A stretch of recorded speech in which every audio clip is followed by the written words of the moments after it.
Ayol tez homilador bo'lmasa mana shunaqa ichi rasvo bo'ladi-da.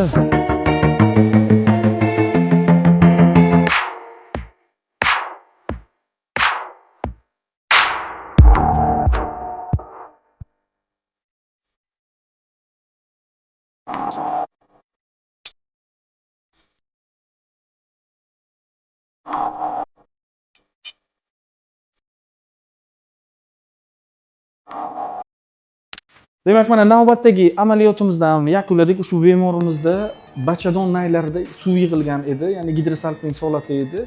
Bemorimizda 4 ta embrion muzlatib qo'yilgan. Ushbu embrionlarni bachadonga qo'yishdan oldin albatta laparoskopik amaliyotni qilishimiz kerak edi. Ya'ni o'sha suv yig'ilgan trubalarni bachadon tomonidan ajratib kesib olishimiz kerak edi. Lekin ushbu bemorimizda sal qiyinroq kechdi bu amaliyot. Nima uchunki, ushbu bemorimizda bu muammodan tashqari tugunli miomalar ham bor edi va bir nechta tugun bachadon nayini bachadonga kiradigan joyiga yopishib qolganligini ko'rdik.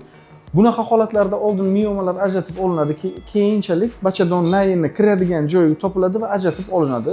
Mana shu amaliyotni bajardik. Bemorimizda ikkita truba ham ajratildi. Xudo xohlasa keyingi oyga bachadonga embrionni qo'ysa bo'ladi. Bizlarni kuzatishda davom eting. Salomat bo'ling.